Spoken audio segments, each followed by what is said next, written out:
والإسلام ديني ومحمدا رسول الله ويقيني. Permintaannya supaya Ustadz ceramah menyentuh hati. Sementara saya biasanya ceramah menyentuh telinga saja karena suara keras. Malam ini diminta menyentuh hati. Tapi sedikit banyak dari internet, di YouTube itu banyak juga saya dapat SMS, kami tersentuh dengan ceramah Ustadz. Itu pengakuan sendiri, bisa dilihat. Kami komen-komen mereka, ceramah Ustadz menyentuh hati kami. Jadi kalau malam ini ada yang tak tersentuh, itu bukan salah ceramah saya, memang hati itu sudah tak ada lagi. Bercanda, bukan serius. Bapak Ibu yang dimuliakan Allah Subhanahu wa ta'ala, apa yang disampaikan Pak Kepala Kanwil tadi adalah hadis Nabi Muhammad sallallahu alaihi wasallam. Ala fil jasadi mudghah, ketahuilah di dalam jasadmu itu ada segumpal. Idza saluhat, kalau dia baik, saluhal jasadu kulluh, yang lain ikut menjadi baik. Wa idza fasadat, kalau dia rusak, fasadal jasadu kulluh, yang lain ikut menjadi rusak. Di mana dia? Ala wahyal qalb, dia adalah hati. Maka yang pertama kali menghitam itu apa kata Allah? Kalla bal rana, ada satu titik hitam. Ala qulubihim, ada satu titik hitam di dalam hati mereka. Ketika satu titik dibiarkan berubah menjadi dua titik, dua titik dibiarkan berubah menjadi tiga titik, 5 titik, 10, 100, 1000, maka dia pun menjadi hitam semuanya. Ketika hati sudah hitam, maka itulah azab di atas azab. Khatamallahu ala qulubihim. Setelah hati menghitam, terkunci, menular ke telinga. Wa ala sam'ihim. Setelah telinga, wa ala absarihim ghishawah. Padahal 3 itulah nanti yang akan ditanya di hadapan Allah. Inna sam'a wal basar wal fuad. Coba lihat, ketika akan ditanya, yang ditanya 3, tapi diawali dari telinga. Inna sam'a wal basar wal fuad, telinga, mata, hati. Tapi ketika terkunci, yang duluan dikunci hati. Khatamallahu ala qulubihim wa ala sam'ihim wa ala absarihim. Kalau hati sudah terkunci, telinga tersumbat, mata tertutup. Summum bukmun umyum. Summum bukmun umyum, peka, tuli, bisu, apapun tak lagi masuk ke telinga. Malam ini kita menyadarkan diri kita. Terlebih lagi yang berceramah, jangan kau hanya sampai menyampaikan ayat saja. Hai Abdul Samad, apakah kau yang bicara itu hatimu sudah hidup? Senantiasa merasakan diri, aku orang paling hina, aku orang paling kotor, ditempelkan kening ke lantai di tempat yang diinjak tapak kaki, mengatakan bahwa aku bukan siapa-siapa. Kepala Kanwil BPN Provinsi, Kabupaten, saya tak bisa membedakan mana yang kabupaten, mana yang kota, mana pegawai tinggi, mana pegawai rendah. Semuanya rata sama. Andai dibuat acara ini di kantor, mungkin saya segan, sungkan melihat dari seragamnya, bajunya. Tapi malam ini semuanya sama. Andai tak disebut tadi Pak Kepala Kantor, Pak Kanwil, saya pun tak tahu mana Pak Kanwil, mana tidak. Fotonya ganteng pula aslinya lagi daripada foto. Artinya apa? Bahwa kalau sudah masuk ke dalam masjid, ketika engkau merasa dirimu tinggi di atas, kau bukan apa-apa, karena yang paling tinggi di badanmu pun kau tempelkan. Tapi saat kau jatuh, rendah, down, stres, kau jangan merasa rendah, karena kau tegak berdiri di hadapan Allah. Kau angkat 2 tangan, Allahu Akbar. Di dalam diri ini disebut dia dengan qalb. Kenapa disebut qalb? Orang Arab menyebut qalb qallaba, karena sifatnya berbolak-balik. Pada saat selesai salat, astaghfirullahalazim, tidak ada yang paling bersih, dia bersih. Tapi pada saat petang sore hari, yusbihu mu'minan, paginya putih, bersih, tak bernoda. Wa yumsi kafiran, petangnya hitam. Makanya dari pagi dibersihkan. Salat subuh bersih, salat zuhur bersih, condong matahari salat asar bersih, tenggelam matahari salat maghrib bersih, sempurna gelap malam salat isya bersih, tengah malam bangun tahajud munajat di tengah malam orang tertidur. Wa tusalli bil laili wan nasu niyam, engkau tegak di waktu malam di saat orang semua sedang tenggelam dalam lelap tidur panjang. Tapi engkau menangis meratap mengenang dosa begitu banyak. Sab'atun yuzilluhumullah, di antara 7 yang mendapatkan naungan Allah. Yauma la zilla illa zilluh, hari itu tak ada naungan kecuali naungan Allah. Di antara yang mendapatkan naungan itu adalah rajulun zakarallah, orang yang berzikir, munajat, muhasabah diri di tengah malam, sunyi, sepi. Fafadat ainahu, menetes air matanya.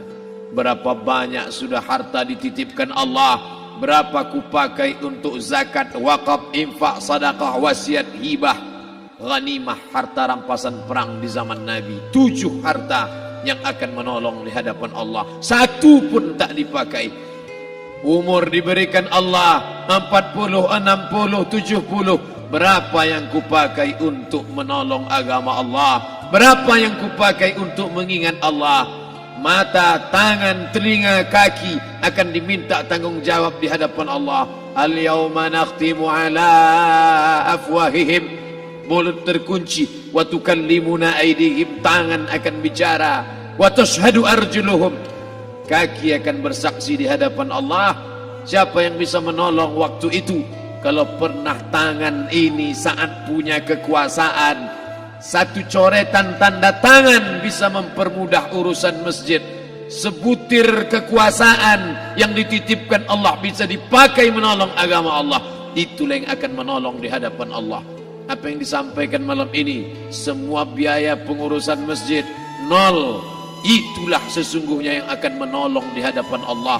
Adapun harta yang disimpan, tabungan, deposito, tanah, rumah, kendaraan, semua akan tinggal menjadi harta warisan. Istri mengambil 1/4 kalau ada anak. Kalau tak ada anak, istri mengambil 1/8. 1 miliar 125 juta bulan untuk istri. Kalau dia tak tahu hukum gonogini. Kalau dia tahu gonogini, dia tuntut ke pengadilan, dipotong lagi menjadi 2. 500 untuk dia. Dari yang 500 dapat lagi dia 75. 575 bulan untuk dia. Sisanya 425 diambil anak laki-laki 2 kali bagian anak perempuan. Lalu yang kita bawa mati apa? Dulu dibangga-banggakan, dihormati, dimuliakan. Yang kami muliakan al-mukarram, al-ustad. Tapi pada saat tiba masanya, yang kita bawa tak lain tak bukan innallaha la yanzuru ila ajsamikum. Allah tak menengok badan, fisik, bentuk tubuh, baju. Ini sampulnya saja. Wala ila suwarikum, Allah tak menengok rupa, wajah. Walakin yanzuru ila qulub. Hati kamu yang bersih itulah yang kau bawa menghadap Allah Subhanahu wa taala. Yauma la yanfa'u malun, harta tak berguna. Wala banun, anak tak bisa menolong. Harta tak berguna, anak tak mampu menolong. Illa man atallah, kecuali orang yang datang menghadap Allah biqalbin salim, dengan hati yang bersih, hati yang tulus, hati yang memercikkan cahaya iman, hati yang bersih dari hasad, busuk hati, sum'ah, riya, takabbur. Itulah yang menolong di hadapan Allah Subhanahu wa taala. Tulang, kulu, kulit, darah, lemak, sumsum akan menjadi santapan cacing tanah. Begitu besok pagi pintu kamar tak bisa diketuk, istri bolak-balik membangunkan tak terjaga, dipegang pipi sudah sejuk macam es batu, tanda jantung tak lagi berdetak, maka darah mulai berubah menjadi nanah, busuk.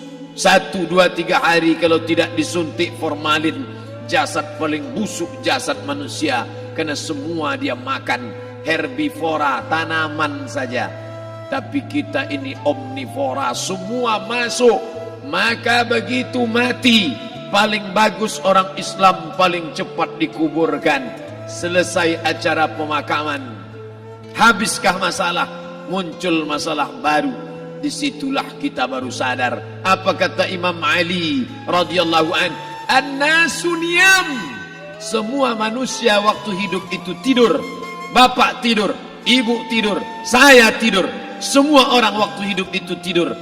Falamma matu, ketika dia mati, disitulah dia baru terjaga dari tidur panjang.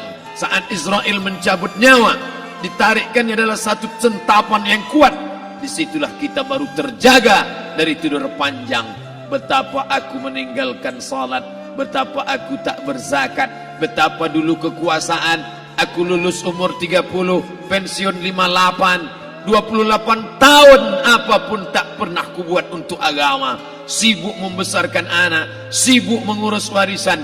Anak pun tak ingat dengan kita karena kita lupa menanamkan pendidikan agama di dalam otak kepalanya. Andai dulu pernah dia dibawa ke masjid, andai dulu pernah dia dibawa umrah, andai dulu dia dimasukkan SD IT, SMP IT, SMA IT, Islamic Boarding School, dibawa ke masjid, takkan dia lupa mendoakan selesai salat, Rabbighfirli wali walidayya warhamhuma kama rabbayani saghira.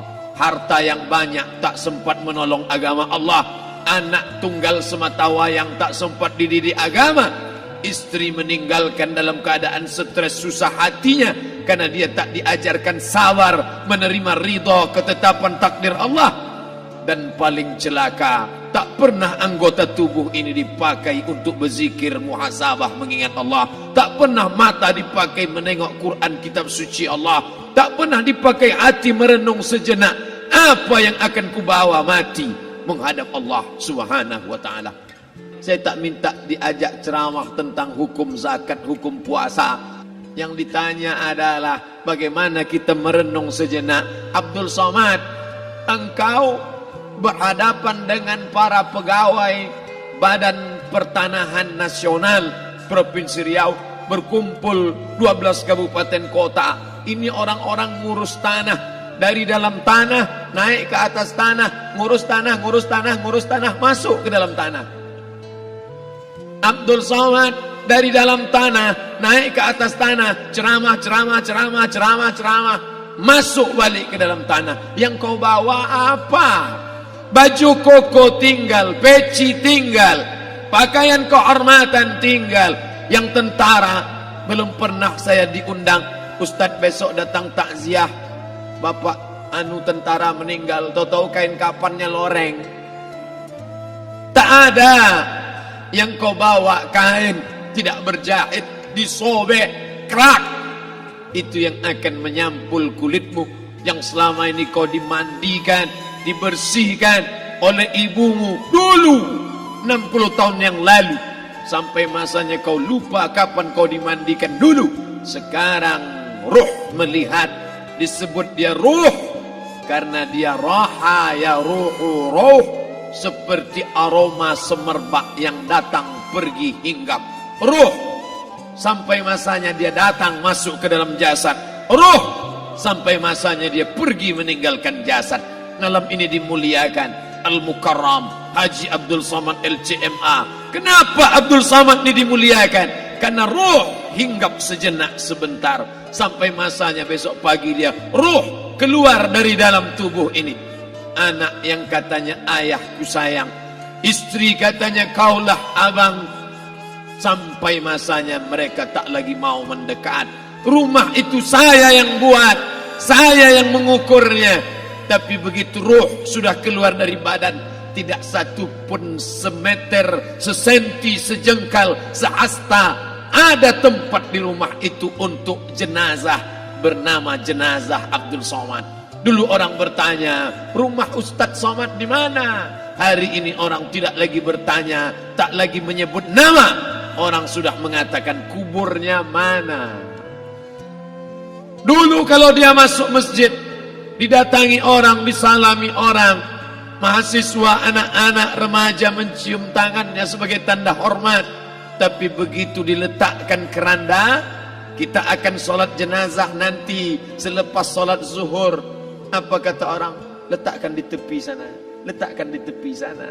Tak satu pun mau mendekat, letakkan dia di sana.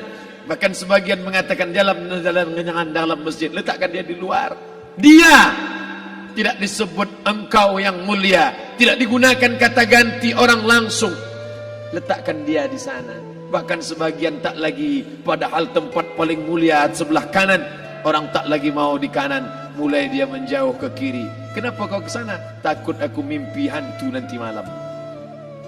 Mana kawan, sahabat, andai tolan, anak menantu, teman sekantor, semuanya pergi meninggalkan. Yang tetap dibawa, kalau pernah kaki melangkah solat berjamaah di masjid, kalau pernah tangan mengusap kepala anak yatim, kalau pernah tangan mengucap subhanallah. Nanti di akhir tausiah kita akan berzikir, munajat, muhasabah diri, berdoa, mengenang apa yang akan kita bawa menghadap Allah Subhanahu wa taala. Datang malaikat membawa kain kafan dari cahaya, akan menyambut ruh yang mulia. Hadis riwayat Ahmad bin Ambal dalam kitab Al-Musnad, turun malaikat berlomba-lomba membawa kain putih dari cahaya, menunggu ruh akan keluar. Ruh menetes seperti embun di ujung daun. Daun tidak bergoyang, ranting tidak patah. Ruh menetes pelan turun ke dalam kain kafan, dibawa malaikat ke pintu langit. Tak sabar mereka menyambut. Inikah dia yang selama ini berjamaah? Inikah yang dulu ketika dititipkan kekuasaan menolong agama Allah? Kam min masyhurin fil ardi walam yakun ma'rufan fis sama. Berapa banyak yang masyhur terkenal di bumi, malaikat tak mengenal dia. Ini roh siapa? Tapi ini bukan LCMA, dia bukan ustaz, dia bukan ulama, tapi imannya dalam. Kekuasaan dipakai menolong agama Allah. Ruhnya keluar di bawah, semua malaikat mengucapkan salam. Inilah orang yang selama ini kami tunggu-tunggu, catatannya sudah lama. Setiap pagi petang malaikat subuh membawa catatan namanya, malaikat malam membawa catatan namanya. Kami merindukannya. Begitu orang-orang yang masyhur di langit tapi tak dikenal makhluk bumi. Tapi ada sebaliknya, yang rohnya disentapkan, ditarik malaikat dengan begitu tarikan yang sangat kuat. Nabi bertanya saat Isra Mi'raj kepada mereka yang sudah mati ribuan tahun yang lalu, apa yang kalian rasakan? Yang satu mengatakan seperti tebasan pedang di tempat yang sama beratus kali. Yang satu mengatakan seperti kambing yang dikuliti hidup-hidup. Yang satu mengatakan seperti mata kail pancing ditarik dari kulit yang basah. Maka kita berdoa setiap selesai salat, Allahumma hawwin alaina, ringankan kami ya Allah, fi sakaratil maut, di saat sakaratul maut yang amat sangat menyakitkan itu.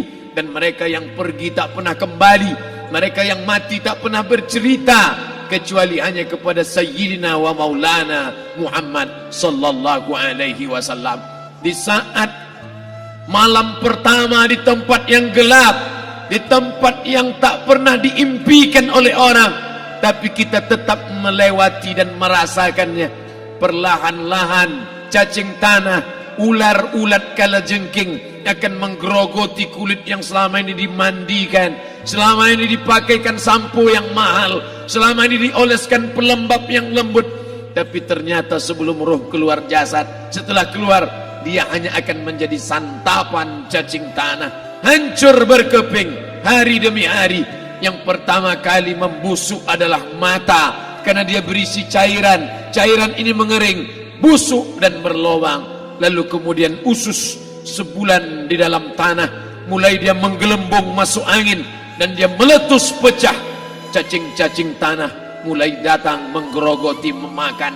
Habis lemak, tulang, kulit, bulu, sumsum, darah, jantung, empedu, limpa, buah pinggang.